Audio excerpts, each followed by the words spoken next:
dernier combat date de 2 ans et demi, donc tu as eu une période de réflexion. Comment tu vis ça? Je trouve ça difficile. Je trouve ça difficile parce que c'est sûr que j'ai dû prendre du recul. Je m'entraîner 5 fois semaine à la boxe. Ça me donnait trop envie de me battre. Fait que j'ai réduit mes entraînements à 2 fois, des fois 3 fois semaine pour me détacher un petit peu, mais ça marche pas très très bien. Donc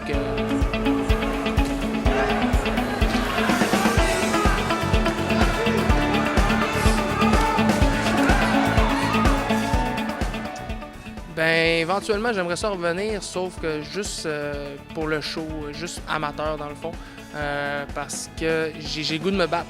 Mais professionnel, ça demande beaucoup de sacrifices, ça demande du sacrifice de temps, d'argent surtout aussi, parce qu'il faut qu'on se prive de travail. On prend toujours un risque aussi, étant donné que j'ai pas de promoteur.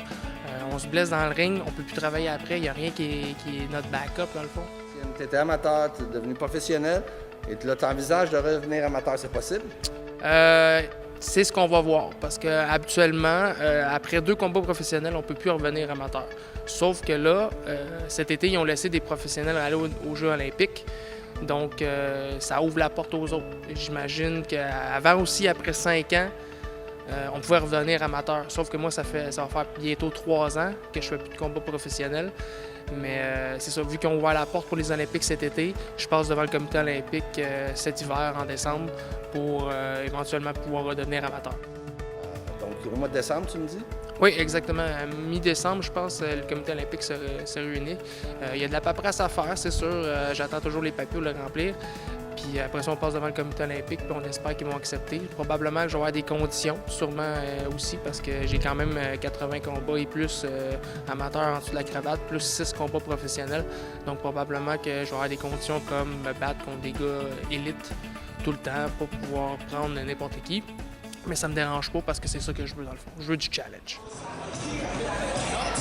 Ah, tout un combat, je m'attendais vraiment pas à ça. Zach Bounce, il est arrivé plus en forme qu'il était supposé. Je pense qu'il s'est préparé.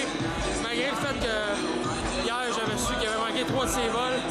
Aujourd'hui, à 3 heures, il avait décidé d'annuler le combat. Là, je m'étais dit que c'était une maudite, c'est moi l'expression, mais une maudite lopette. Tu t'entraînes toujours au même gym, qui est? Club de boxe de l'Est. Et puis,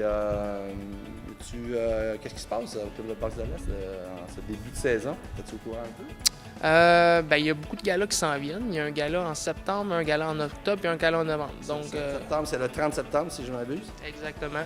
Il y a l'équipe de compétition et puis il y a toujours Kotso Clayton, Oui. Patrice Vonny, qui sont les 2 professionnels du club. Exact. Toujours géré par Dougie Bernèche. Toujours. Okay. Toujours? Toujours. Dougie Bernèche? Toujours Dougie Bernèche. All right. Merci beaucoup, Steven. Puis, Ça fait plaisir. N'oublie pas de nous revenir. On va absolument savoir le fin fond, comment ça s'est passé quand tu vas passer au comité. Yep. On va savoir les détails. Yes, sir. On s'en va.